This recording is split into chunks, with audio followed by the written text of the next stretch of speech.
उपचुनाव के परिणाम सामने आ गए, कमलनाथ भी सामने आ गए और हारने के बाद भी कमलनाथ ने कह दिया कि कांग्रेस ने तो इतिहास रच दिया है।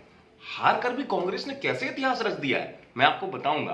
दरअसल कमलनाथ जब सामने आए तो उन्होंने हार की वजह बताते हुए सबसे पहले तो ये कह दिया, ये बड़ी बात कह दी कि हमारा मुकाबला जो है वो कैंडिडेट से नहीं था, हमारा मुकाबला तो प्रशासन से और सरकार से था। जिस तरीके से सरकारी बल का इस्तेमाल किया गया है, तो हमारा मुकाबला जो था वो पूरी तरीके से प्रशासन और सरकार से था, और जिस तरीके का दुरुपयोग किया गया है प्रशासन और सरकारी मशीनरी का, तो इस पर सीधा कमलनाथ ने हार को नहीं माना।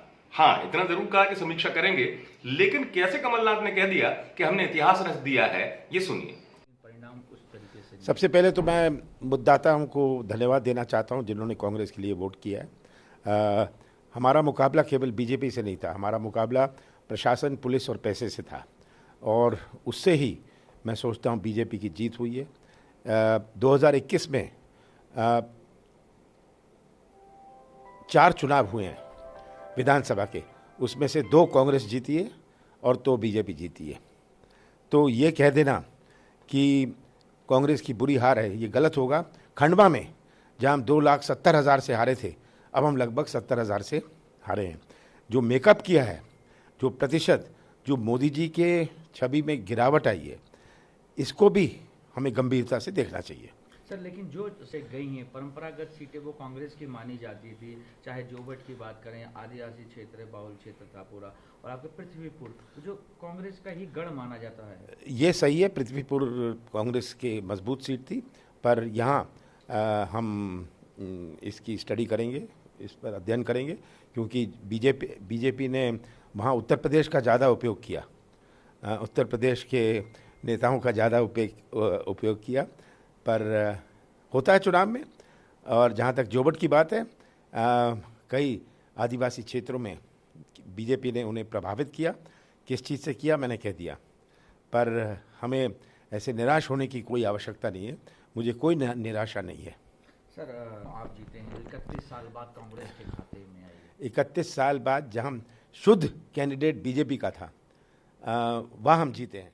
सुना आपने, कमलनाथ कह रहे हैं इतिहास रच दिया। दरअसल वो इतिहास की बात इसलिए कह रहे हैं कमलनाथ, क्योंकि कांग्रेस के लिए जो कुछ मिला है वो रैगाओं से मिला है, या कहते हैं कि रैगाओं की जीत कांग्रेस को ताकत देती हुई नजर आ रही है। कमलनाथ इस जीत में कांग्रेस को उभरता हुआ देख रहे हैं, और इतिहास इसलिए क्योंकि 35 साल पुराना इतिहास है, जब से कांग्रेस यहां जीत नहीं रही थी। 1985 में जीती थी, इससे पहले रैगांव में जहां रामेश्वर प्रसाद जीते थे। लेकिन इस बार कांग्रेस ने यहां बीजेपी के सबसे मजबूत किले को ढा दिया। यही वजह है कि कमलनाथ इस हार में भी रैगांव का उपहार देख रहे हैं कि रैगांव की जनता ने जो जीत का उपहार दिया है, ये कांग्रेस के लिए बड़ी बात है, और इतिहास रचने की बात और कीर्तिमान बनाने की बात इसलिए कर रहे हैं कमलनाथ, क्योंकि रैगांव में 35 साल से कांग्रेस जूझ रही थी, संघर्ष कर रही थी। हालांकि पृथ्वीपुर को लेकर उन्होंने कहा कि यूपी से भी नेताओं को बुलाया गया, और पृथ्वीपुर की हार जो है उसकी हम समीक्षा करेंगे। साथ ही साथ खंडवा को लेकर बड़ी बात कह दी कमलनाथ ने। खंडवा को लेकर उन्होंने कहा हम हारे कहां हैं, खंडवा में जीत हार का अंतर इतना कम है कि हम इसको हार नहीं मानते हैं। तो कुल मिलाकर कांग्रेस इस उपचुनाव में जो हार मिली है, कमलनाथ जिस तरह की सामने आए, क्योंकि सवाल उन पर भी उठ रहे थे, प्रदेश अध्यक्ष नेता प्रतिपक्ष कमलनाथ स्वयं है, तो अब टिकट के चयन से लेकर प्रचार की जिम्मेदारी तक लेकर कमलनाथ आगे नजर आ रहे थे।